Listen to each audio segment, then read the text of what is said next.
Welcome back to 785 Sports. On today's episode, we're going to talk to you about a preview of the KU versus Lindenwood game. We're also going to preview K-State versus UT Martin and give a short preview about some big games this weekend, that being Clemson versus Georgia and Penn State at West Virginia. Followed by that, we have an interview with Hayden Gillum, all Big 12 honorable mention, two-time center for Kansas State. Excellent interview with him. Then we're going to follow that up with a Mount Rushmore. We're just going to have a couple of picks and draft about a subject that Cooper has already selected and we don't know. So we'll see how that goes. First, boys, how we doing? I'm Fun. awesome. I'm awesome. I'm homework knocked out, and I'm It's ready for some football, man. my favorite nights of the week are recording nights. Let me tell you, Hey, I mean, football is back too, it so is. that is something to look forward to. We got a full week slate. Let's jump right into it here with this KU versus Lindenwood game. Gabe, you're a KU guy. Give us a little bit of a preview, and then we'll each give a score prediction. I mean, there's not a whole lot to say. I mean, I think everyone knows how. I mean, ESPN has this as a 99% on their match predictor, but as it should be, it's not going to be too exciting of a game. I'm excited to see just the boys back out there. Obviously, excited to see Jalen Daniels back in action, and hopefully he doesn't get hurt. But excited to see him back in action, see him back running around, and I'm excited to see what kind of connection he has with those senior receivers. I think not going to see a whole lot of the starters, but that being said, it's going to be good to see their chemistry and see how it's working. Or if it isn't working, and see what they need to fix.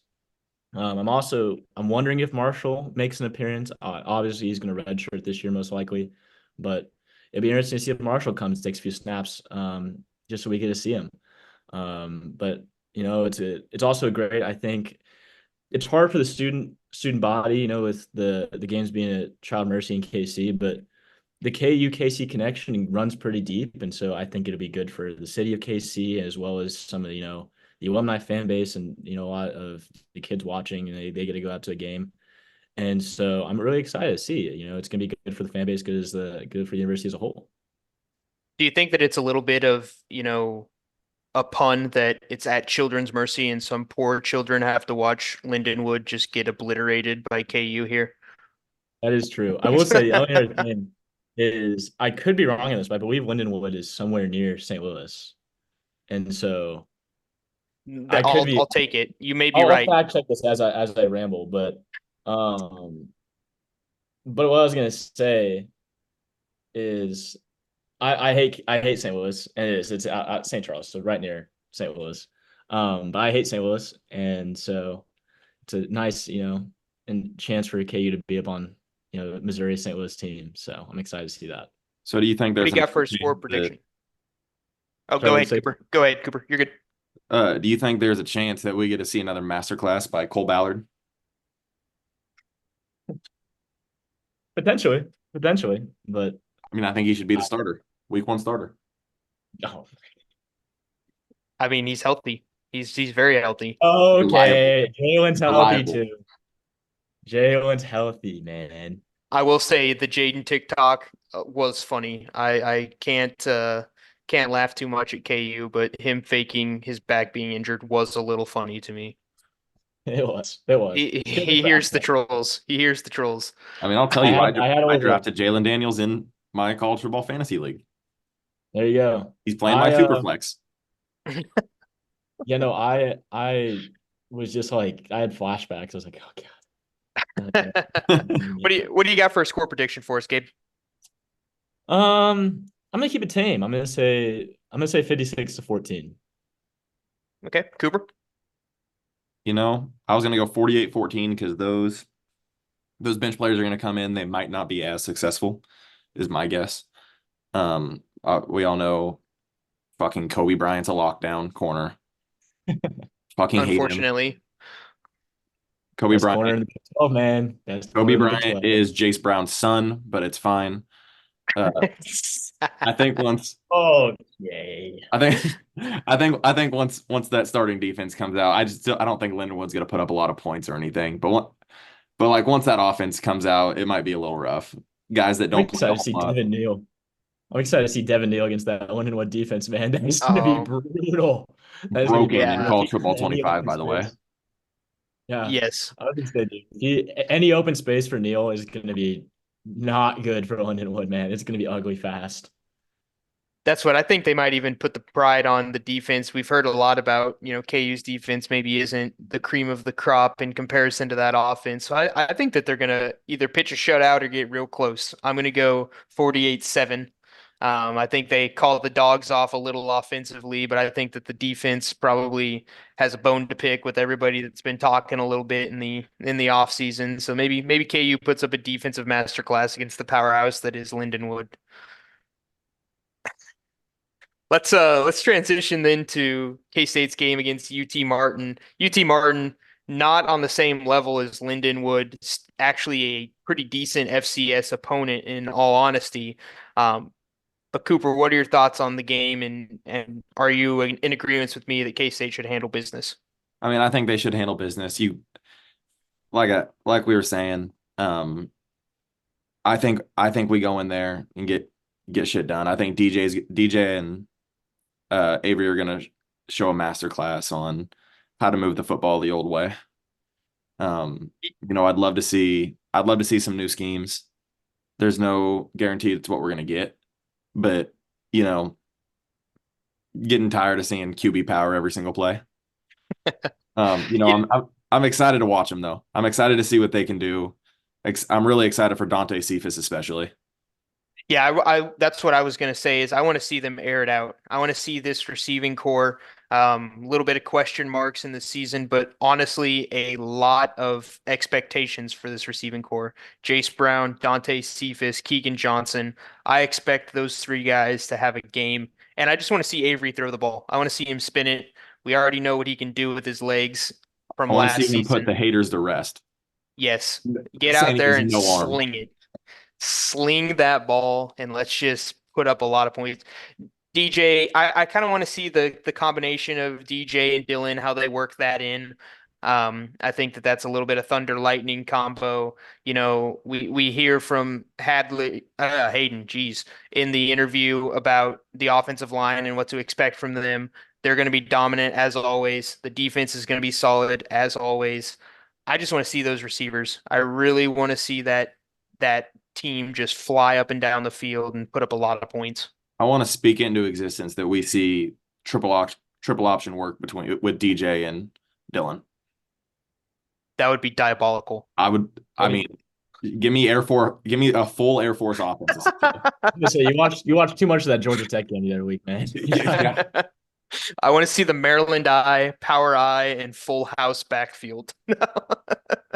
What's the formation that the Ravens called it a couple years ago? The Heisman formation Heisman Yeah, formation Heisman who formation was it? RG3, Mark Ingram. and Lamar, yeah. and Yep. Lamar. Yep. That would be amazing. That would just crack me up to see just both of them in the backfield causing chaos and Avery running too. I mean, Well, I mean, there's so many at weapons. that point, who do you key on? Yeah, you don't. I mean, you key on whichever offensive lineman is pulling at that time Yeah. and pray that you get it right. Pray that it's not a wrong way play. Yeah, pray that it's not a counter because that would be a lot of fun to watch. What do we got for score predictions? You know, Kleiman's a respectable guy. I don't think he's gonna lay the hammer down. I'm thinking I'll go 42-14. Okay. I think he calls the dogs off pretty once we get up by enough. I think he calls the dogs off. Okay. Um, I'll go 48-21. I think yeah. yeah. Yeah. I would say 48-21. I think that kind of like you said, I think Kleiman might pull off earlier. So we might see a couple of field goals. So I might even say 51-21, but we'll see. I'm excited to see the backup quarterback battle too. I really think that it's, Roberson is going to be the guy off the rip. But I'm really excited to see Jacob Newth. I think that he's going to be fun. Um, I don't know. The Roberson addition was kind of caught me by surprise. So to see a solidified starter from the FCS level come be a backup quarterback, kind of speaks to the levels of K-State and that we have a beautiful fallout plan if anything were to happen to Avery, God forbid. Yeah, no, I completely agree. I mean, all three of our quarterbacks are. I mean, you almost can't label them quarterbacks; they're athletes. Yeah. Um, I think all three of them. Hell, you give them enough practice, you could put them out at receiver, and they would be okay. Obviously, when you don't play position your whole life, they'd be all right. Oh yeah, they're athletes. I mean, at When you the end of run the day, when you're running 4.40s, you good know. things usually happen. Speed kills. Yep. Let's talk a little bit about the two big matchups this week in college football week one. First, it's the only top 25 matchup, I believe. No. Um, no, who's the other one? So there's USC, LSU, there's Clemson, UGA. Oh, I forgot USC. I didn't think USC was ranked top 25. Yeah, they're like 23, but yeah, Okay. Okay. Well, the big one, Georgia at Clemson or Clemson at Georgia. What are your guys' thoughts on that game? Carson Beck's going to go out and sling the rock. It's what he does. And again, this is I think Clemson's a little overrated. That's just me. But Georgia's still the top dog in the NCAA right now. And Oh, even, absolutely. and they're I, the top dogs with a W, bro. yeah, I mean, I think I'm gonna be honest. I think they take it by 2 or 3 scores. I don't think Clemson's as good as people are thinking. Until Well, somebody knocks them off, Georgia's the one. I mean, that's just how it's got to be. let's put it this way. Are you taking the spread is 13 and a half? Are you taking that or no? I am Yes, absolutely taking Georgia. Georgia. Georgia minus 13.5. I feel like it's Yeah, free money. yeah. I agree with that. I think that they have something to prove after last year with them not winning the national championship, um, them not even making the playoff. I think that that's going to be a little bit of a chip on their shoulder. I think that they come out and dominate. And honestly, I'm not sold on Cade Klubnik. I don't think he's a very good quarterback. He looked horrible last year at times. Um, yeah, I think Georgia wins this one pretty handily. And then the other kind of big game, it's a big game in and of itself. Only features one ranked team, but it's also a Big 12 opponent and a Big 12 conference member. Penn State at West Virginia in Morgantown. What do we see with that one? See, a lot of the times I'm not really. I've seen a lot of people loving West Virginia, and I think they're going to be damn good. You know, I, I'm I'm pretty sure they will be, but Penn State's always consistent. They're always good. Sometimes they don't get over that hump, but they're they're they're good. But Yeah. honestly, I think I'm going to take West Virginia in it. I think I'm going to take them by 3. Yeah. Yeah, I see what you mean with I think Penn State is prone to sometimes overlooking. I mean, you look back at guys like 3 years ago at this point. But I mean Penix Jr. when he was at Indiana, taking down the big dogs. And that was the year that Penn State was, I mean, they had national title aspirations and they were justified. But I'm not sold on West Virginia. I've read up on them, I've heard the hype. I don't really see it happening, at least not this week. I mean, I can see them making some noise in the Big 12 and conference play, but I think off the bat, I just don't see it happening. I think there's some kinks they got to work out, but I'm not saying it couldn't happen, but I just don't think it's enough yet to beat the number 8 team in the country. I'm all in on West Virginia. I think that they win outright. I think going to Morgantown is a different experience. That is a really, really tough place to play, regardless of if that team is the best team in the country or one of the bottom feeders of the Big 12. It's always a tricky place to play. And I think that Garrett Green is a stud. I think that he is really, really mobile. He's going to create a lot of pressure on Penn State's defense. Um, I think that West Virginia has a very legit shot at this. And I'm just a Drew Aller hater. I don't think that he can throw the ball down the field to save his life. He is basically what DJ showed from Florida State this last week. It's a lot of dump downs and hand the ball off. Until Drew Aller can show that he can force the ball down the field with success, I think that West Virginia is going to muck it up just enough that they escape. Um, I think that it'll be probably a field goal game, pretty low scoring for the most part, but I think the West Virginia gets it done. It's fair. Are there any other games that you guys kind of have circled for your week one? LSU USC is one. I'm interested to see how USC performs without Caleb Williams. I don't think they'll perform well, but it's gonna be interesting to see how they operate without arguably the best quarterback in the country calling the shots, and so that'll be interesting. And LSU is looking at the same situation. There was Jalen Daniels, or not Jalen Daniels, Jaden Daniels. Jaden Daniels. Sorry, not Jalen, Jaden. But they're looking at the same situation. So, you're looking at two teams who are historic programs and have big aspirations. USC, of course, being in the Big Ten for the first year. And so it's gonna be interesting to see. I'm not gonna act like I know a whole lot about the game, but it's gonna be one to watch for sure. I mean, that's gonna be one I'm looking at the tracker or the ticker as it comes across. But I'm gonna be really interested to see who comes out on top on that and what effect that has later on in the season. And it's going to go a long ways with Miller Moss being USC's starting quarterback. He looked great in their bowl game. It's going to be interesting to see how he I mean, let's not get it wrong. Lincoln Riley is a quarterback whisperer, so he's going to have him ready. He's going to have him to go. I think that that'll be a good game as well. Coop, what do you got? I mean, I think the same thing. I think USC is going to handle business, to be honest with you. I don't think LSU will come out ready to play, personally. I think Miller Moss is also a dog, based off that last bowl game, which obviously it's last season. But like you said, you look at the track record of Lincoln Riley quarterbacks. It's kind of hard to bet against them. They usually pan out. Usually do. There any other games that you have circled? Oh, go ahead, Gabe. I was gonna say real quick, I'm gonna look up the line on that and see.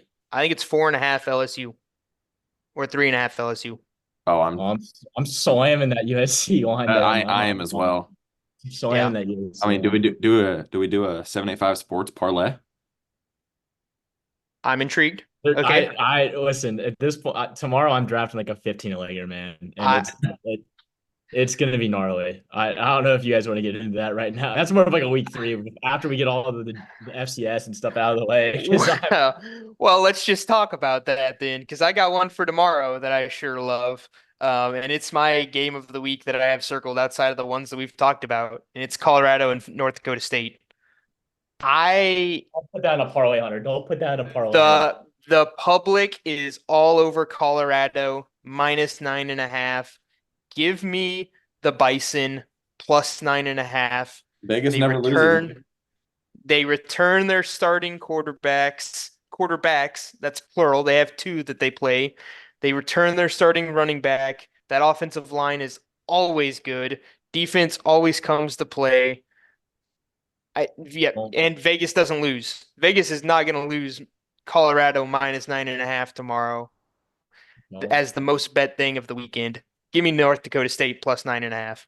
Don't bet against primetime, man. Don't bet against primetime. I did it a lot last year, and I think I did pretty decent on really? that. Yeah, they only went 4-8. That's actually how we bought his house. Yeah. I would say my dad did against TCU, and I said that exact thing to him. And what happened then? Well, after that, it was very profitable. That one game it cost, but I think they were 2-10 against the spread, or maybe 3-9. I mean, they were horrible against the spread. That's fair. Just give me the Bison, man. Give me the Bison. Coop, you got any other games you got circled? I don't have any that I have circled personally. Okay. What were you saying, Gabe? I was gonna say, you doing that straight or no? You putting that in a parlay?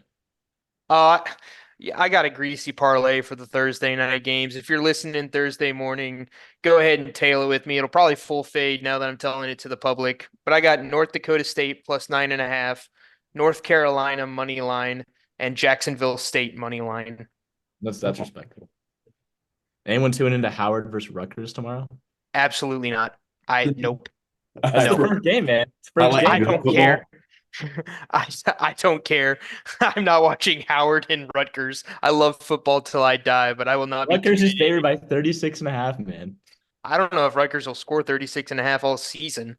I think I've got to tune into that Jacksonville State game. I'm actually the head coach at Jacksonville State. Oh, in your dynasty? We have one natty. Nice, Um, nice. yeah, the first 3 years didn't go well, but we're back. I've created Kennesaw State into the next Alabama, basically. So Kennesaw State's on the come up. Yeah, no, I'm Uh, trying to scroll through here. I just cannot see any other games that are too crazy. yeah, I mean it's week one, so of course it's going to be amazing and there's going to be a lot of excitement, but there's not a lot of games that just kind of pop out to me at I least. mean, there is Miami at Florida. Yeah. Um, ooh, There's a lot of history there, obviously, but give me the not much Gators. to speak of from the Florida side of things. Give me the Gators in that one. Graham Mertz gonna get it Really, done. Yep. Graham Mertz gonna it's in the swamp. In the swamp. in You the don't lose in swamp, the swamp. 19 versus 19 out of, or 19 Miami though. It's Mm. interesting. Home underdogs week one. Got a good track record. It's fair. It's fair. All All right, right, let's well, get to our next segment.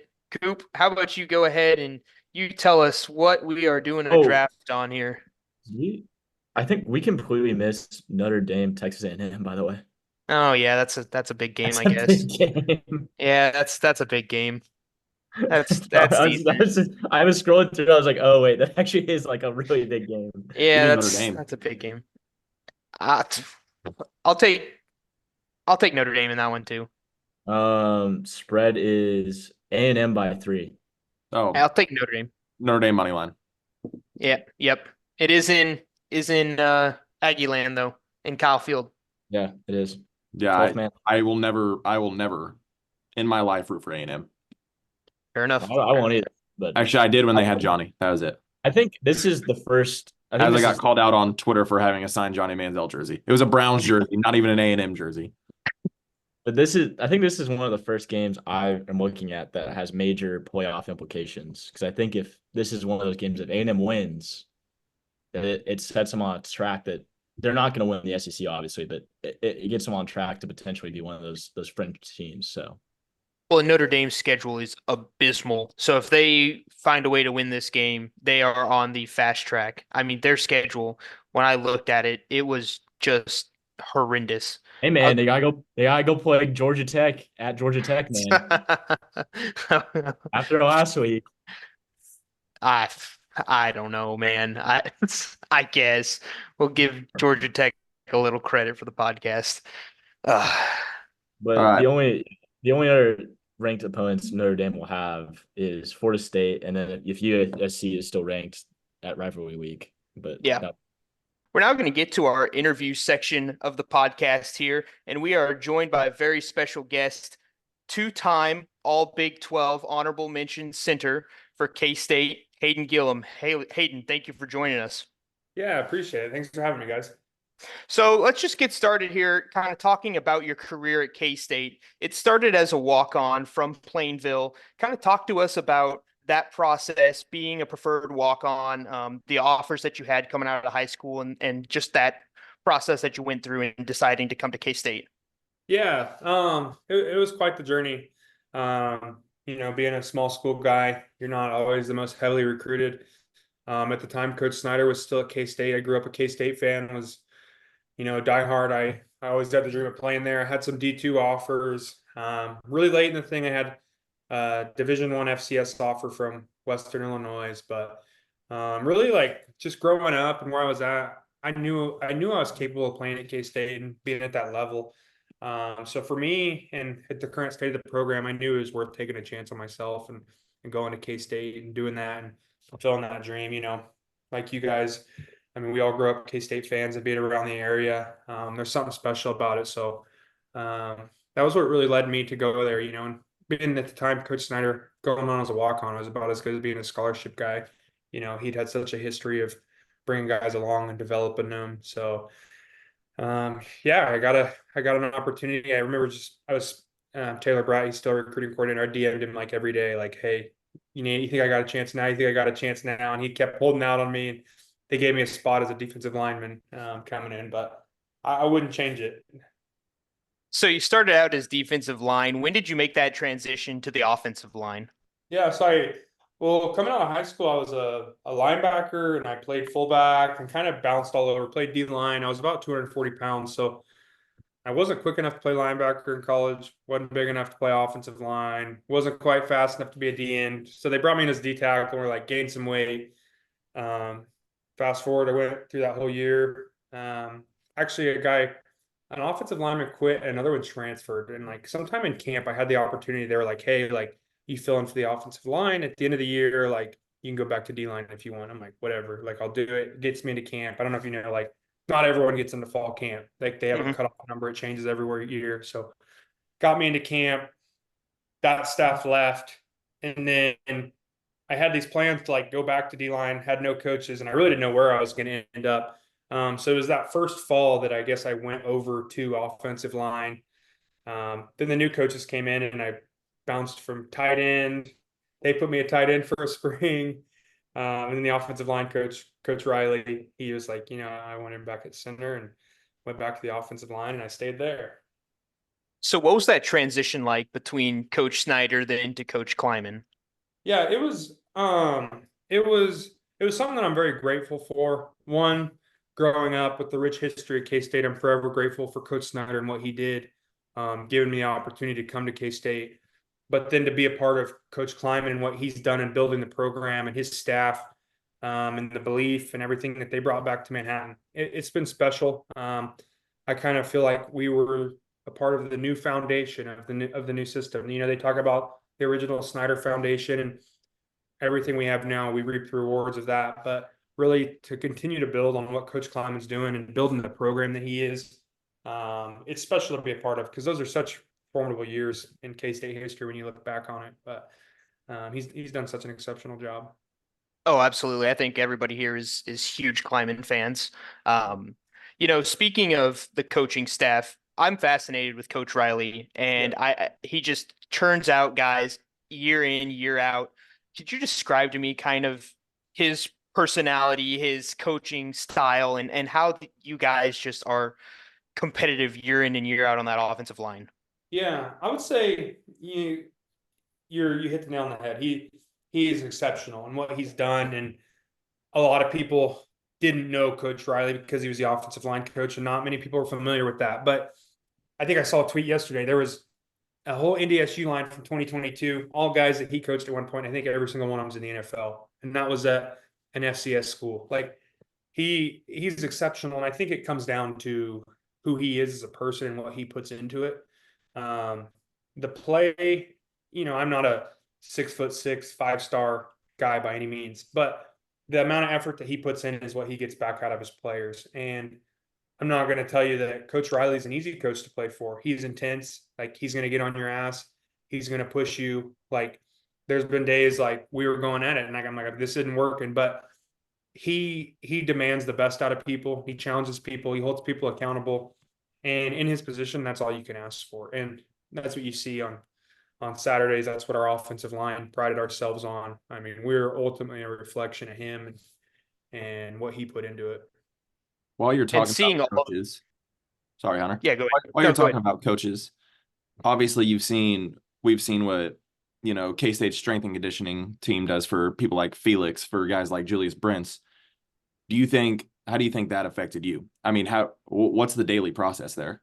Yeah, no, it was huge. I mean, for me, our Tremaine Carroll and the transition in the strength staff, which is a move Coach Kleiman made, has been exceptional. People don't realize, there's 365 days in a year. What is their football games on 10 weeks of those, 11, 12 weeks? I don't know. It depends how many games you're going to play. The rest of the year, you're with the strength staff.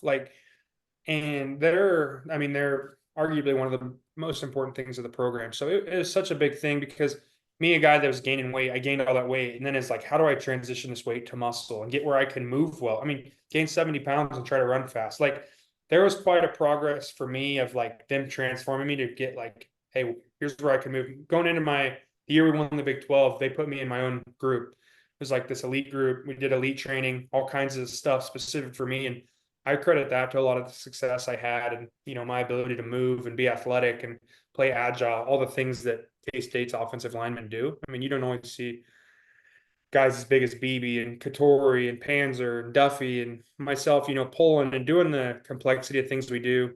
A lot of that's, our strength staff and how they prepare us, our bodies, and creating that style of play. But you go through the room. I mean, I think one year we put on like 500 pounds of muscle in a winter. Like, and I think I was back. I think they might have been getting close to 700. Like, they're really dialing in on it, and it's for you it might be 2-3 pounds, but you look across the board and you get 500-700 pounds of muscle. Like that's a significant change in a team. But their championship style changes. So I want to talk to you a little bit about Kansas. You're a small town Kansas kid. You see the depth chart for K-State just littered with Kansas players year in and year out. How much does that mean to you guys that you all majority are from the state of Kansas? Yeah, it's cool. I mean, you go,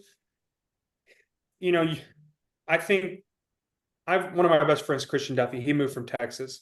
He never understood he didn't even know hardly what K-State was. He came to Kansas State, and before he left, he was probably more into the in-state K-State KU rivalry than I was. And it's part of, you learn that as a player, and guys that come in and they buy into that culture and what comes with it and the attitude. And, almost like, I'd say it was always the most meaningful to me is when I was a walk-on guy that wasn't ever supposed to be a starter, a guy wasn't ever supposed to play. You go to Oklahoma and you beat him on the road. And it's just like, it's a testament to Kansas State. It's a testament to the coaches. It's a testament to the people, what we believe in, what we stand on. Like it's a whole thing. So there's truthfully no better feeling from a selfish standpoint of being like, you're the underrated guy coming in and like, you can go play and I can play at the highest level against first round draft picks and whoever else and be like, I can do this. I can play here. I can play at this level. And you look across our team and I'm one of many. I'm one of hundreds throughout the years who have done that. Look at our draft picks. I mean, look at even BB. He wasn't a highly recruited guy. I mean, he had some offers, but look at Austin Moore this year at linebacker. I mean, even Will Howard coming in. Like there's guys that are just history of walk-ons that come in and play at this level because of the development that Kansas State gives them. And it's pretty special. It's cool to see, and it's cool to see that I'll say this, it goes back to what you put into it, your effort, your work, like that's what you're going to get out. And Kansas State's they're a living testament of that. You talked a little bit about K-State, KU. Just so you know, Gabe is the KU guy here. He's the contrarian of the podcast. We got to have a contrarian. So go ahead, please talk shit about KU and kind of that rivalry and what it means to you. Yeah, it's always such a big game. I mean, you grow up in a K-State fan, KU fan, like probably half to 3/4 of my friends are diehard KU fans, the other half diehard K-State fans. So even, I mean, the weeks leading up to the game, like you'd think like, hey, I'm committing my life to St. K-State. I got dudes texting me talking shit like, oh, we're going to get your ass this year. But it makes it special. I will say this, and I'm diehard K-State. For the conference and the program, it's good to see KU having that success. I think all around for the brand of football in the state of Kansas, it's good to see the competitiveness. Now, I hope K-State continues to beat them for the next 15 years. But I will say from a conference standpoint, it is good to see them having success and improving. But it's, I don't know. I just, you people that don't grow up in it, they don't understand. And then it's like, you see, we have these guys come in and like, Christian's like, why am I hating KU? Why this? Why that? And I'm like, you learn pretty quickly when you come here, the rivalry, and it's special. It's what makes the Sunflower Showdown great every year, whether it's here in Lawrence. I mean, it's such a great atmosphere, and it's definitely a unique experience. At any time, did any of those out-of-state guys wonder why Sandstorm can't be played? It's just funny. You go through all the stories, and I specifically, like, I wasn't recruited by anybody, but there's a lot of guys on our team that were on our team that they wanted to go to KU. Truthfully, they didn't get recruited. I mean, Echo Boydo, Pac, as most people know him, corner of my class, like he was a diehard KU fan. Like lived in Lawrence. Like there's a lot of guys that want to go there. So for them, it was even more because it was turned into a recruiting battle. Like I wasn't recruited by KU, so it never bothered me. But those guys that actually grew up KU fans didn't get offered by KU, wanted to go to KU. There was even more of that, I'd say, the grudge or the chip on their shoulder. So what was it like coming out? First year you're a starter, first year you were starting. Was it different? Did it feel any different coming out into Bill Snyder Family Stadium on opening day comparatively? Yeah, I don't know. It's hard to explain. It's something you'll never forget. Coming from where I did, I was, in a sense, I didn't start till late in my career, and I was considered a veteran player, but I hadn't started many games. Yeah, I'd filled in, I'd played the snaps and done that, but it was imperative for me as a leader on the team. Like I didn't get, when you're a freshman, you get the chance to kind of learn how to play, learn how to do that. Like I was coming in, I had to be ready to go. So being able to make that mental shift quickly, and be like, hey, I got to come in as a top player. I got to dominate. I got to do my job well, be ready to roll. I'd say there was a lot of mental, coaching that went into that and being prepared for that. But every single time you come out into that stadium, and this is my first weekend, I'm about to experience it as a fan. I don't know what it's going to feel like. I mean, since I was a little kid, but I don't know. I don't know how it's going to feel, but I know every single time coming out as a player, it was something I'll never take for granted. And you're in the locker room and you can hear the stadium, like rocking in the locker room. It's so because it's underneath the stands, and you'll hear Crazy Train, like you can barely hear it. It's the feeling you can't imagine. But I will say, when I was my 5th year and I was coming out for senior night, I knew that couldn't be my last time coming out of the stadium. That's really what caused me to come back for my 6th year. It's just people that aren't from around here would never understand, but it's such a special place.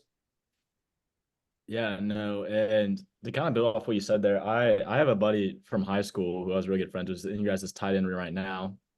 And he's a redshirt freshman, so he's kind of like, how you talked about you're not starting yet, but just kind of walk me through, I guess, what it's like when you're putting in that work, day in, day out, and you're putting in a lot of good stuff in the weight room, as you said. I mean, I've heard phenomenal things from him. A lot of what you're saying of how great you guys are in the off season and even during the season, and working those guys who maybe aren't getting snaps and aren't getting appearances, but they're putting in the work off the field. So what is that like?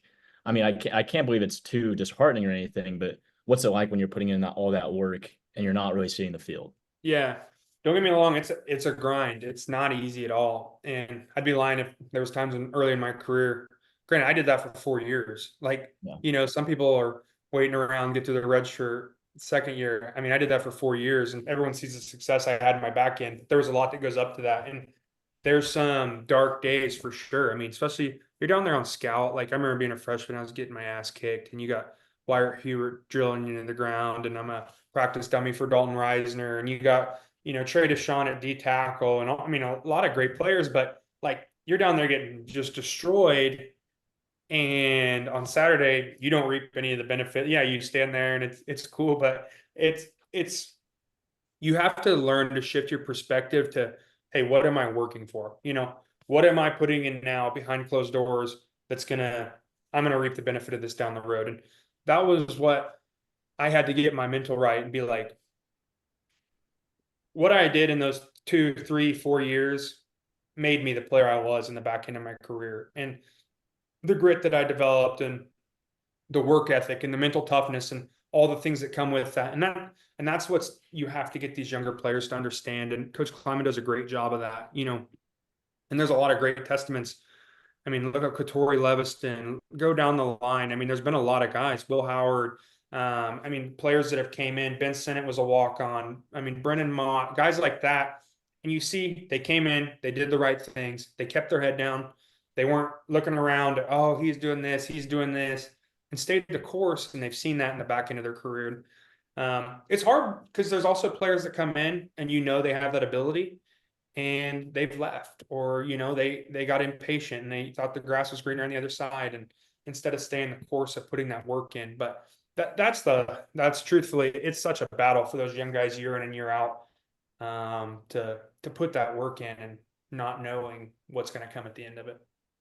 Yeah, no, and I will say they dogged me for being a KU fan. I grew up in a divided house. I Yeah. went to plenty of games at Bill Snyder Stadium.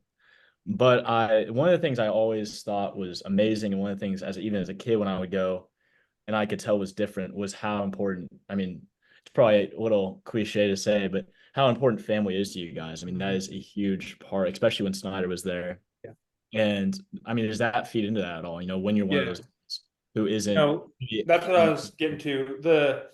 The people in the room are what keep you around. Like, and I would say I'd imagine that's the case at a lot of places. But when I was a freshman and I was getting my ass kicked and I was paying to go to school there and all these things, there wasn't much incentive other than there was 10, 15 guys around me that loved me, believed in me, said, hey, you can do this. My support group back at home. That in the tough times, the people around you are who make it worth it. And that's what you got great people like Coach Riley, Coach Klein, and Coach True, that believe in you and put that into you and, help walk you through that because they've seen it. They know the heart is what makes great players.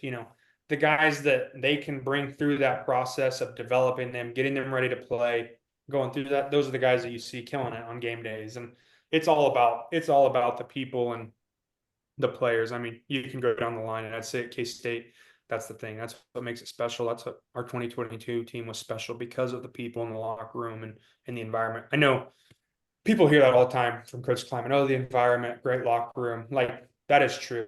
And I have friends all over the country playing college football, playing in the NFL.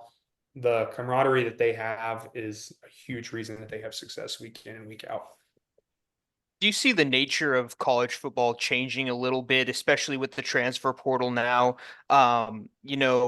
That camaraderie is there at K-State, but it not necessarily is there at other schools, and that's why we see all these guys transferring out.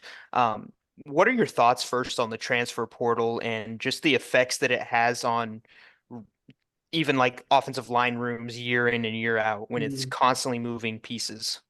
Yeah, I mean, I think with everything, there's moderation. I would say I probably am more old school. I walked on with Coach Bill Snyder, and there wasn't, even at that time, guys weren't leaving. I wasn't until 2020 that the transfer portal came open. There was definitely a need for it. There was guys that were caught in bad situations, and look at the people that we've gained through grad transfers or guys that have been able to transfer up to K-State out of FCS or smaller D1 schools or the things like that.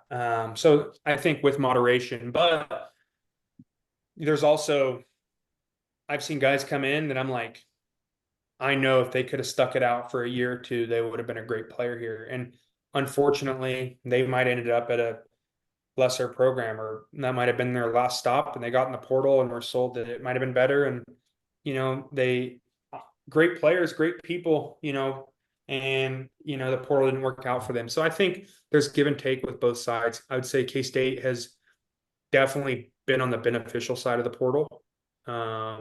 We have definitely reaped more than we've lost from the portal, I would say. It's been big for our program, but I think how you recruit out of it, how you manage your roster, those are all things that credit to the coaches that they've done a good job of. Keeping up with that and keeping a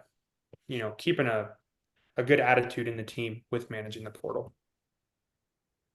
So I want to talk to you about the 2022 season, Big 12 champions. Take us through that season, in its entirety, just the ups, the downs, and, obviously ending that with the field goal in Arlington and winning it all. Yeah. I mean, you go back, man, I could talk for 2 hours about this. You go back though to coming into that season, we had Adrian coming in. We lost Ben Adler, Josh Rivas, Noah Johnson, all those guys across the offensive line. We brought in some guys, transfers, DBs. It was really an unknown team. And the whole O line, like KT and I hadn't started, Duff and BB had started, and Panzer hadn't started. Like, it was a new offensive line. So there was just a ton of question marks around that team. Started hot, had the Tulane loss, and that was that was a tough. I mean, that was a tough loss. I mean, we obviously started. It was our third game. I think our first two games we started off real hot, and we lost that game. And times like that game ended up pushing us to the championship and getting us to where we did. But you have two options when you get there. You can either go to that game, lose it, and fall apart, or you can get back up and keep going. I mean, who was it last week? The Ireland Florida game. State. Yeah, I mean they have two ways to respond from that, and they have to make that decision. It's not easy when you're college football. You lose your first game, and you're like, man, am I going to make the playoffs? It's like, what's the you don't know, and obviously it's different now with the playoff picture and all that, but um rebounding from that, going on the road, winning at Oklahoma, who at the time was like probably, I think they're ranked like between 4 and 8. I can't remember. Mhm. Who a very good Oklahoma team. That was in their first year with Venables. I still say they were a great team when we played them that year. I know they ended up battling some injuries, ended up not being a great season, but they were a good team. And that win on the road down there, sold out stadium, like that was as big as they come. And then just really, I think the testament of that season was just the people in there and the work that came with it and grinding. And we played like 4 night road games that year. We went on the road to Baylor, went on the road to West Virginia. Um, we had there was some other tough losses, and we had Oak State came into Manhattan at ranked number 9 or 10, and like battle of the year. I think they just came off the win versus Texas, and we beat them 40-0. Like the momentum that continued to grow and build, that was what propelled us into that. The tough TCU loss on the road, battled some injuries there, but like being a young player in your career, every one of those losses you learn from, and it gives you that fourth quarter grit and that fourth quarter momentum. So when we got to the end of the season, we're rolling. Hey, we've been down before. We've been here before. You learn from each of those, and then taking it into the Big 12 championship. Obviously, people were frustrated with how the regular season game went. TCU went, and it was just K-State hadn't been since it's been 10 years or whatever, and it was just special. It was special for all the guys, and you got to see 6 years of guys or 5 years of guys that have put in that work and done all the stuff behind the scenes pay off in that game. And you don't always get to see that. Not everyone who does those things gets to live that and reap the reward of that. But a credit to the coaches and the players, and everything came together. And that's what it's so hard to win on a day in and day out basis, let alone go win a championship. And it was special, but it was special because the people and the coaches and the fans and everything that went along with it. Yeah, and I kind of want. Go ahead, Gib. Sorry, I was gonna say, I just kind of wanted to jump on that there for a second. I mean, I actually went to, again, they're giving me grief. I went to 2 games of that 2022 season. I saw you guys win against Mizzou, and then I was at the Tulane loss. But you guys looked legit, even from that early on in the season. And I remember like how great you guys look. I mean, going into that TCU championship, I was also a huge Max fan. I was a huge fan of Max and that whole team. Obviously I was still rooting for K-State because I'm still a Kansas kid at heart. But regardless, I can't help but think about what the 12-team playoff would have looked like for you guys that year, because you're talking about even just, I mean, you guys made it to the Big 12 championship, you win that, and so that would have been an auto first round bye for you guys. You're already, in a good position to potentially make a run. Do you think that would have gone anywhere for you guys, or how do you think that would have looked? Yeah, I mean, you always look back on what could have been. Like you go back and you win the Tulane game, or do we win the Texas game in the fourth quarter, or any of those games change the whole trajectory of that season. It's hard telling, the margin for error is so small, and that's what you learn, and you'll kill yourself over those games. Even last year, there's 1 or 2 games you take back. Yeah, we're probably playing the Big 12 championship again. I think we were just as capable last year, but it takes putting together those pieces in every game, every situation.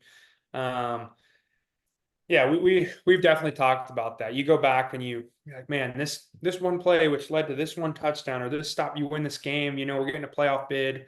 What does that look like? But in the end, that's what makes the game great. The people that, oh, I wish I would have done this. I wish I would have done this. And you're like, well, yeah, you didn't win. And that's why college football is what it is. Anybody can win on any given day. It is hard to win day in and day out. And you always there's stuff you wish you could have back. We lost in Texas in overtime this year on the goal line. That game, I'll probably think about that forever. Oh, if we would have won that, what a win that would have been for us. Where would that have put us trajectory wise? What does that do for them in their college football landscape?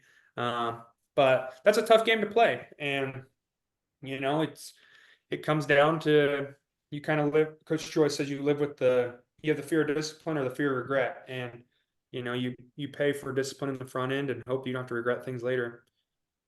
So, two things for you here. Maybe you don't know, maybe you can't say. What did Adrian Martinez say to the yell leader there after his 80-yard run down the sideline? I don't even know what he did say. I forgot about that. I completely forgot about that. I'll have to call him sometime and ask. I bet he would tell us. I just remember seeing on TV you guys coming up to him and him looking at basically directly at the camera and smiling. That was a special game for him too, because if you know anything about Adrian and his journey, he hadn't had it easy, and for him to come and put that staple in the statement that he did, and forever grateful for what he did for us that year. He's one of my best friends, and that was cool for Adrian personally as well. Like to cap off, and like I know he battled injuries, and we ended up winning and doing a great job with Will too. But that was a cool game for him. I remember he was all over everything. What did he? He just had like a crazy stat line, didn't he? Yeah, it was over like 120 rushing yards if I remember right. Yeah. It was something absurd. But then my next question I got for you, looking back at it, was Kendre Miller in? No. No, absolutely not. No. I don't know. I might not have the best views though. Where was the most difficult place to play on the road?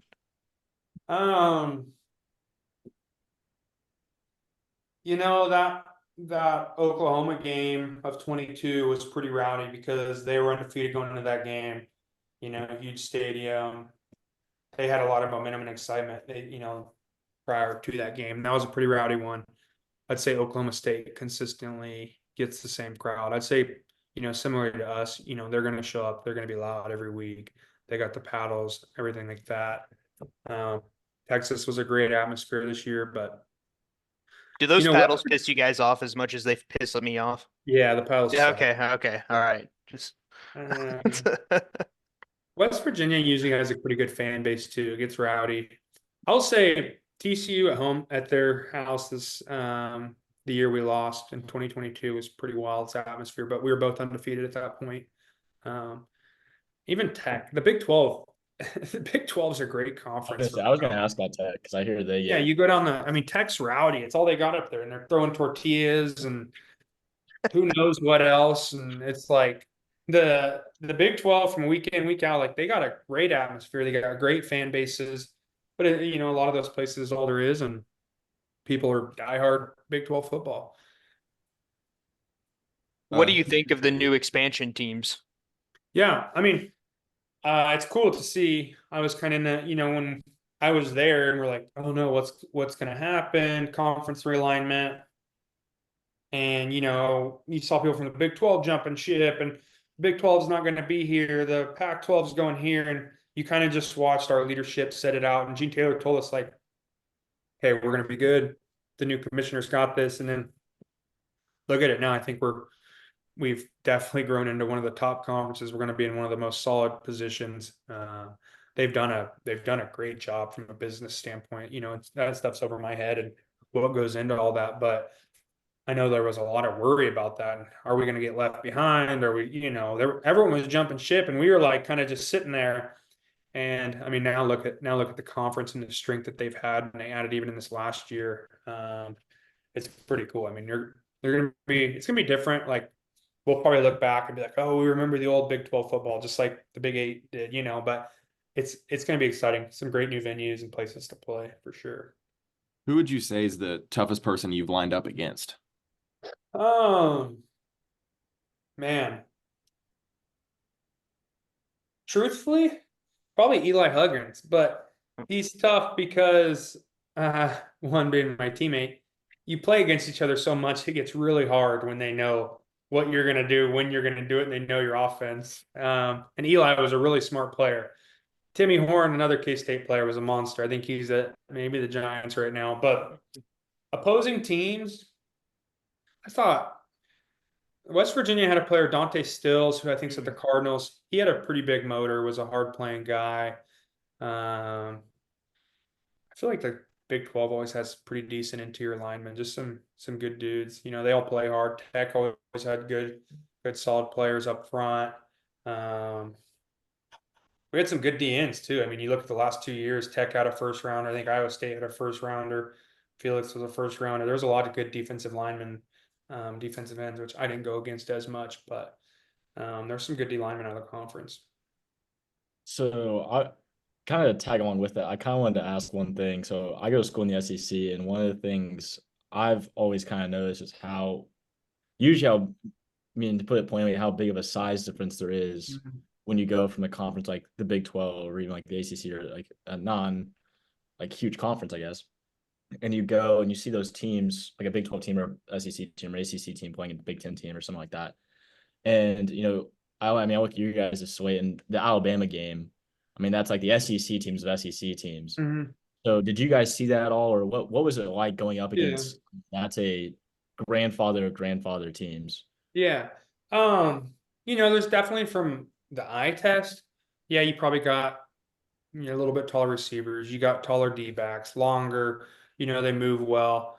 I would say interior, like, every week we're playing against a guy that's probably over 6'3", he weighs over 300 pounds. Like, big dudes are big dudes. You definitely see, I would say probably see the depth there is different.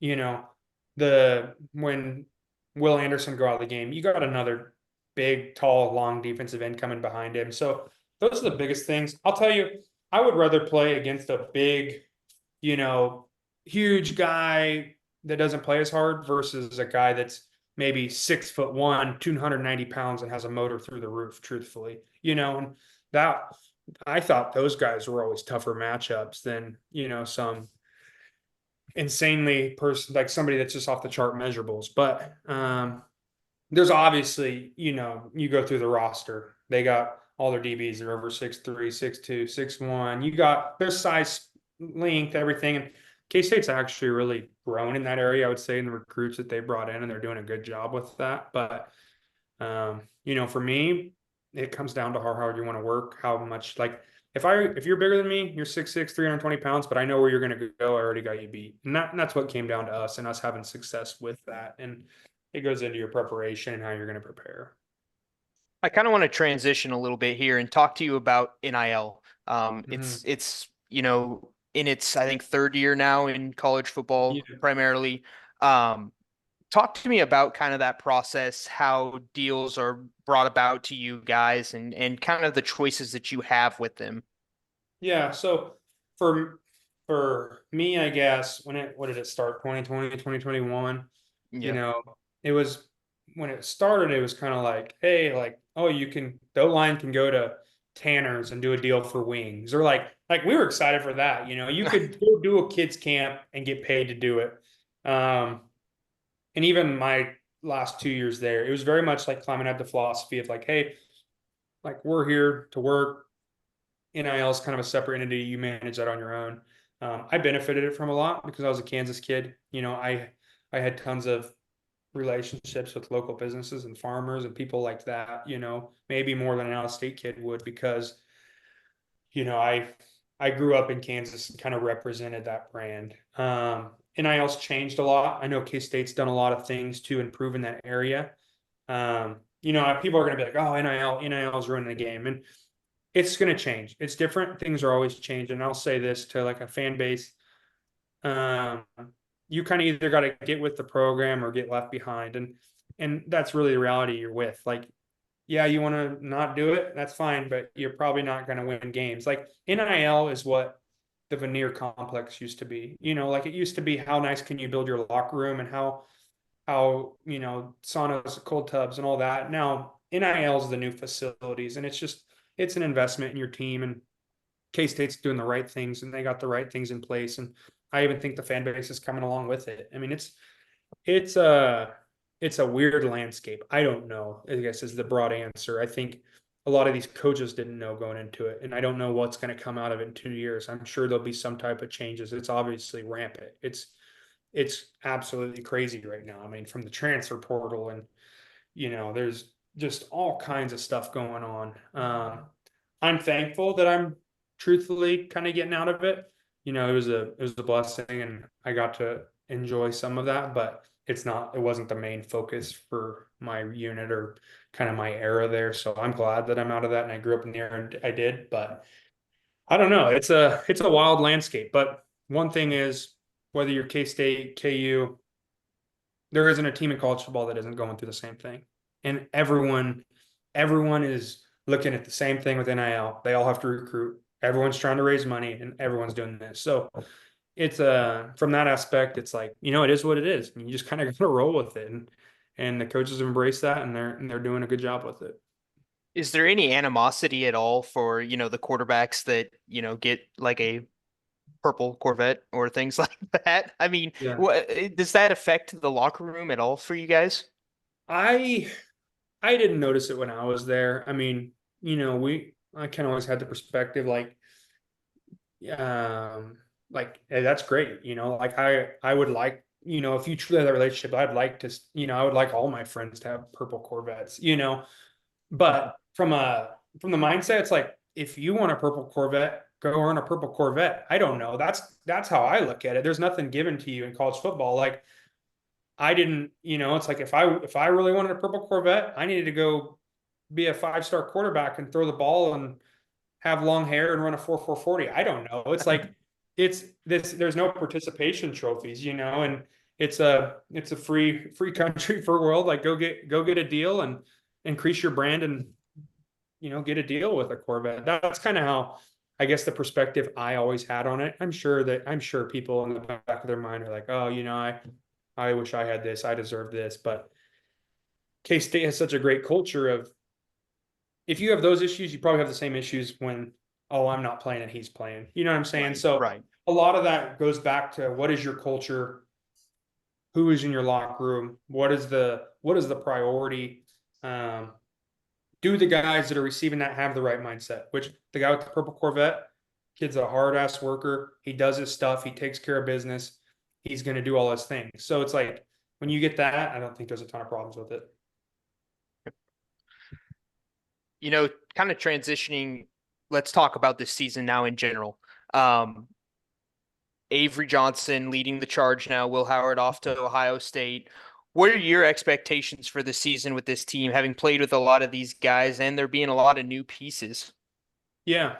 I think expectations are always tough. Expectations can be hard on a team. Um, I'll say my excitement level for them is through the roof. Like some of these young players that I got to be a mentor to and see grow, and it's almost like being a big brother, or like I cannot wait to watch these dudes kill it. And these guys coming in, I'm like, they were already twice the player I was when they came in. And from that aspect, I'm super excited. I know the sky's the limit, but I've also been in the locker room every week, and I know that it's hard to win on week in and week out. And you know, there's there's a ton of expectations from the outside, but as a young team like this, they have the ability to do it, and I'll tell every one of them that. But it comes into showing up every Monday to practice, showing up to Tuesday full pads practice, Wednesday, Thursday prep, Friday hotel, doing their responsibilities, Saturday and execute. And you have to have that one at a time mindset. And my expectation is that they'll do that. And by doing that and keeping that same mindset that the coaches have instilled and preach every week, you hope to get to see the things of, hey, being in AT&T at the end of the year, playing for a championship and all those things. But my excitement for them is just, I'm thrilled. I can't wait to watch them. So many of my good friends, and you get to see those guys that were putting in the work behind the scenes get to go do it for their first time and get to experience that and have the ability to showcase what they can do. And that's pretty cool to see. I mean, you talked about a team expectations killing a team. Obviously, there's a lot of pressure around the guys. Between that and, what people say online, have you seen it affect some, like, a player that much? Yeah, I mean, I will say that I'll say everything that's online, players see. and I think from a fan perspective or whatever, people don't realize that. And like,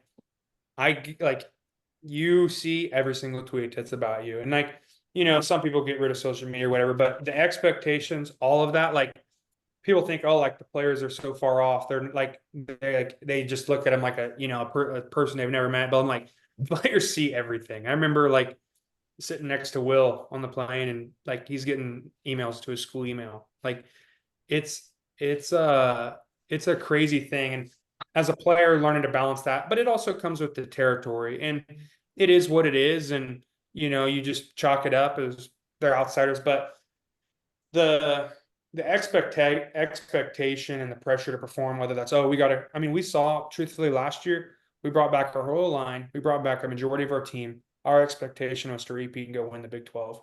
Did we get ahead of ourselves? Maybe. I don't know. And that's when I say expectations can be hard. And that's when it comes back to, what am I doing in my preparation? What am I doing in my training? What am I doing to take those steps to ensure that I can put out my best every week? But definitely, like you do see it as a player, and I mean, as a college kid, you're still going to class, you're still going to the same Jimmy John's that everyone else goes to, you're still doing all these things, so you definitely see those things. I guess one final question that I have for you.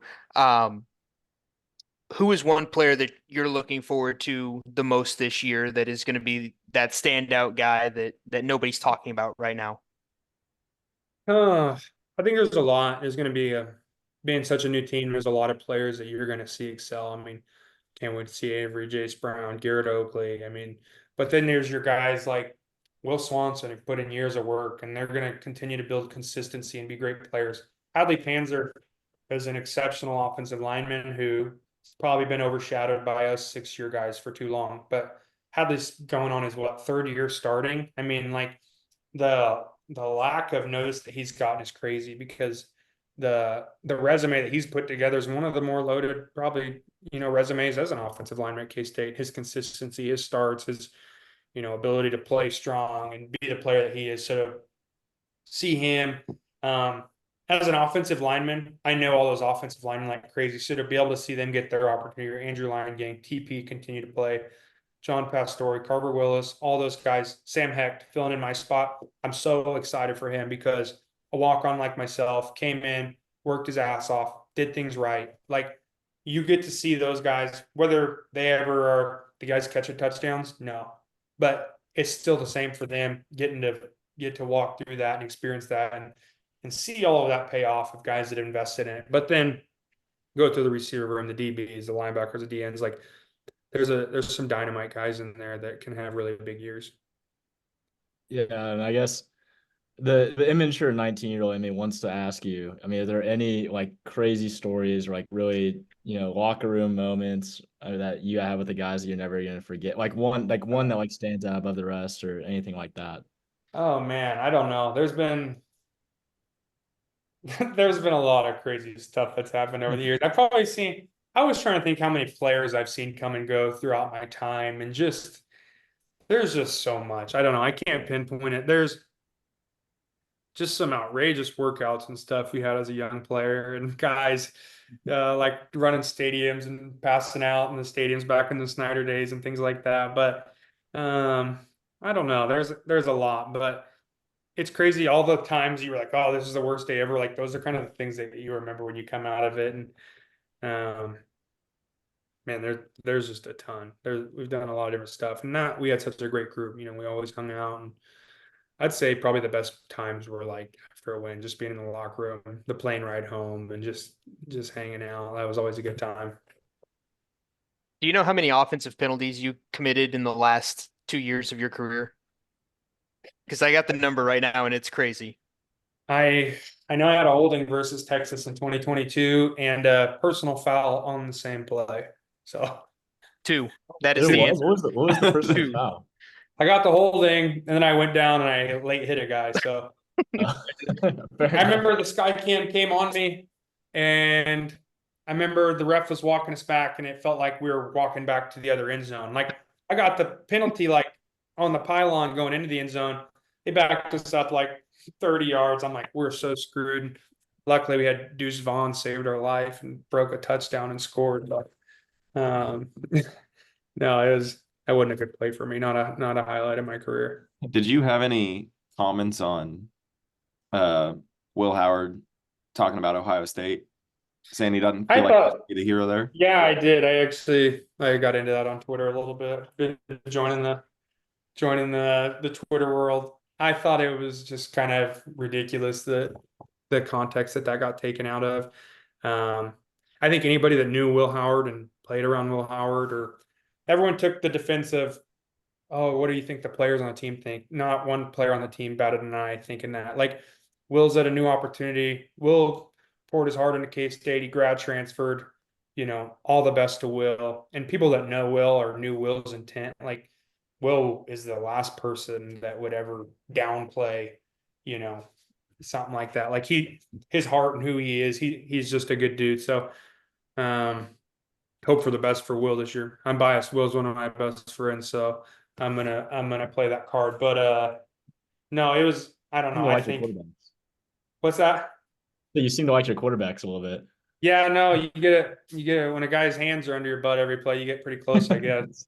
So did you ever have like a Jeff Saturday, Peyton Manning moment where you got into it with Will or Adrian? Maybe, I don't know. There's nothing too serious. There might have been a couple times. I probably sent them some crazy snaps. They might have been getting on my ass about that. Those quarterbacks have so much going on. They usually don't need me to cause any more issues for them. But I don't know. I don't think anything crazy like that dialogue. But we Yeah. always had pretty healthy debates going back and forth on how we see things. Well, fellas, do you have anything else for Hayden? I guess one more thing. I interviewed Yeah. Dante Barnett a few years back. He swore to me Snyder only ate steamed vegetables. Can you confirm? I honestly have no clue. I don't even remember. I don't even know if I ever saw him eat. I used to hear that he only ate Taco Bell. I was gonna say I saw him at Taco Bell once. I know he's a Taco Bell guy. I will say, I remember a couple times, like freshman year, we'd be coming home from the bars and we'd see his car outside the complex, and that was always interesting at 1:45 in the morning. They said that, and the whole team went crazy as soon as they got Chick-fil-A catered, and he ate a Chick-fil-A sandwich in front of them. Yeah, no, I think I saw him eat a hamburger at a cookout once, but other than that, I don't know. I'm not sure what he ate. Well, Hayden, thank you very much for joining us. We really Yeah. appreciate it. From one small town Kansas kid to the next, it just means a lot to us to see you have success and all of the small town kids to have success at K-State. So yeah, thank you. We appreciate it having you, talk to us about the state of the program and things like that. All right, well, I appreciate it, guys. Thanks for having me on. If you guys Yep. want to, if you want to put into a word with Will to come on, we'd gladly have Want it. Will on? I would love Will on here. All right, I'll talk to him. Ohio I State wouldn't do imagine that? he's a little busier this week than I am, but Maybe after he wins the Heisman. yeah. I put money on it. Will Howard wins the Heisman. We'll get him on the 785 podcast. There we it is. go. You heard it here first. I bet And I'll talk 50 about on it. KU the whole time. I have faith on it. There you go. Thank you, man. We really do appreciate it. It means the Yeah. world. Let me know if you guys ever need anything. I'll be back in Manhattan this weekend and hopefully quite a few more. So let's link Okay. up. For sure. Sounds good. Sounds good. Thank you. See you guys. See ya. So this is our Mount Rushmore of the top three K-State and KU in our minds. Yep. Oh, Okay. that's it. Okay, You I just thought it was you, like. no, you just can't pick the same players. Yeah. Yeah, sorry. I thought there was like a question with that. I thought we were Nope. picking like. Okay. Nope, you're just Okay. drafting, and then we'll post it anonymously on Twitter and see who people think had a better team. Okay. I'll take Bill Self. Okay. I'm gonna go ahead and take Bill Snyder. That was my two. That was my toss up. Larry Brown. Larry Brown. Okay. Gabe, you pick again. Give me Bishop. Okay. Oh, I should have taken. Never mind. Give me Wilt Chamberlain. Okay. Okay. Um, who I will take Colin Klein, Okay, back to back for you. and then I will take Roy Williams. I'm gonna take Beasley. Yep. Gabe, you got two. Oh, it's Yeah, me. back Okay. to back. I'm taking Danny Manning Okay. and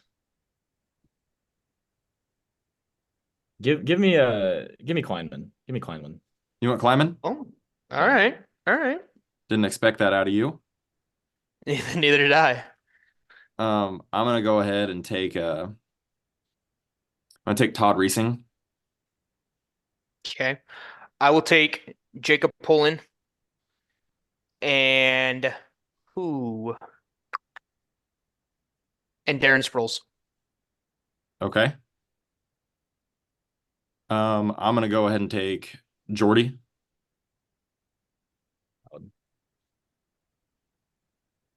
Okay. I'm gonna take Tyler Lockett. Okay. So this one has to be a KU. KU guy. And so, God, there's so many, man. Give me Mario Chalmers. If I can type. And I'm gonna take. I've got two. I'm going back and forth about. Shit. Who do you have? You have is it KU or K State? I have to pick a KU player here. KU person. Have you had a KU basketball player yet? I have Wilt. Oh, okay. But There's one man on the board that I wish I could have gotten by. I passed. I think I'm gonna take Frank Mason. Respectable. I have a signed Frank Mason jersey actually. That's sick. I'm gonna take Paul. I'm gonna take Paul Pierce. Yeah. All right. I'll tell you who was going through my head. I wanted to take Aqib Talib. I did too. Yeah. I did. I thought really about it. did. But the hate runs deep with Aqib Talib. Yep. I wanted Andrew Wiggins, dude. Thought about him. Andrew Wiggins was just so raw, man. Joel Embiid. Joel Embiid was He didn't like he wasn't. I mean, he was good. Like, don't get me wrong. But like he like at KU, like he was great. But like, I would thought take of the Udoka. Morris I would take twins. Udoka. Yeah. I thought of Perry Ellis. Perry Ellis I should have taken Perry Ellis as a Wichita kid, man. But one of the K-State guys I was gonna take Tex Winter was up there for me. yeah, Yeah, that would have been a pull, man. You should But have Rolando Blackman. Rolando Blackman. I should have taken Winners over Kleinman, honestly. We missed on Mitch Richmond. Mitch Richmond. Yeah. Oh no. Yeah. Oh, what? Over run there's run I can name at TMC, least, dude. I can name at least 10 KU players that are better than Mitch Richmond. No, I know, but for the K-State side of it. That's what I'm saying. Like, but Yeah. I mean, he's a dog. Yeah. You Yeah, can name Paul 10 Pierce. players better I than don't Mitch Richmond. 10 KU players better than Mitch Richmond, 100%. Ooh. I gotta hear the 100%. list. I gotta hear the list first. I gotta hear the list first. All right. Do not say Perry Ellis. Joel. Are we talking like entire careers or just college? Just college. College. All right. I'm still sticking with Joel. I would still say Joel. Iffy, but like, okay. Okay. Wiggins, Yeah. Yep. Paul Pierce, Yep. Danny Manning. Yep. Mhm. I would say Devontae Graham. Iffy, but I'll give it to you. I wouldn't say Ochai. I want to say Ochai, but I wouldn't say Ochai. No, yeah. He'd be wrong.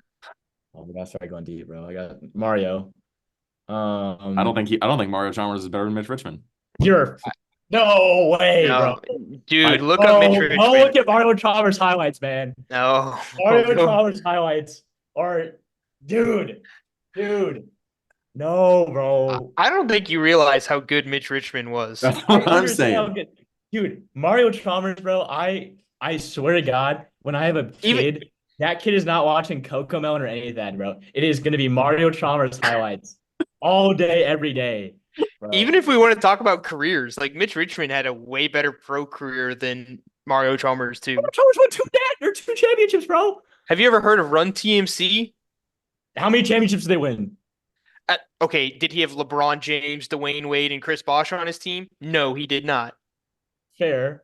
But By the way, I want to point And he was out playing. He was playing in a weak Western Conference, bro. this might be a hot take. I don't think Mario Chalmers was the best point guard on that team. I think it was Norris Cole. No, dude, not Norris Cole, bro. No, not Norris Cole. Dude was raw. Norris Cole. Okay, Norris he's a Cole is a 2K dog. legend. You played too much 2K, bro. You played way too much 2K. Norris Cole, I am a Heat fan, bro. Norris Cole was great. Norris Cole was not better than Mario Chalmers, bro. I don't know, Dude, man. Mario Chalmers hit a buzzer beater against the damn San Antonio Spurs, bro.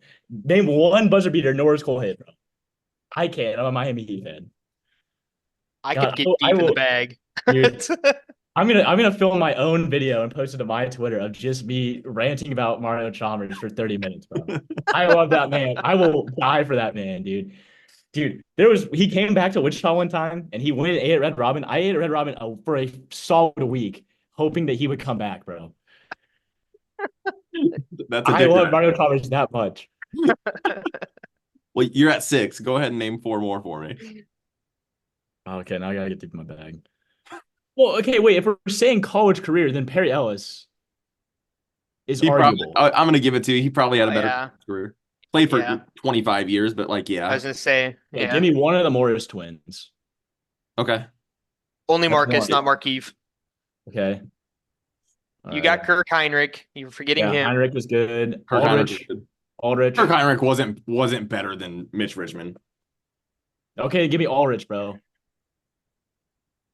Okay. I'd Oh give my you God. Thomas Robinson before him. Yeah. There's one I'm I would hoping say you Thomas say. Robinson also did. Yeah. Fine, we'll count one of those. Yeah. There's one guy I'm hoping you say that I can just tear you apart. I want to say Frank, but I like Frank Mason a lot. I do. I would But say I think he's better I would than say Mitch. Frank, but did I say Udoka? No, but Then it's No. Udoka, bro. No. I disagree. No. What do you mean? No. No. No. Dude, Stop. Mitch, can we just look up Mitch Richmond highlights real quick? I just Okay, need Udoka to, Yazubuki highlight, bro. That if the tournament happens in 2020, KU is running that. He was gonna win, bro. God, go, dude. Look up Baylor KU 2020. You're sounding a think it's lot like accurate. Florida State and UCF fans claiming a national title. No, Yeah. bro. I That's all I'm didn't say saying. it. I'm saying if there was a tournament, KU would have run that into the ground, bro. That's all I'm Dude. saying. You're claiming it. Oh my Mitch God. I'm not claiming Richmond. it. I'm claiming that it would have happened. Okay, Mitch Richmond. Let's just get a little Trust me, we have enough context natties here. already. We don't need to claim any. Okay. No, Tell me dude, I don't think you realize he averaged 20.7 points per game in his career, 6 rebounds, 3 assists, was a consensus All-American.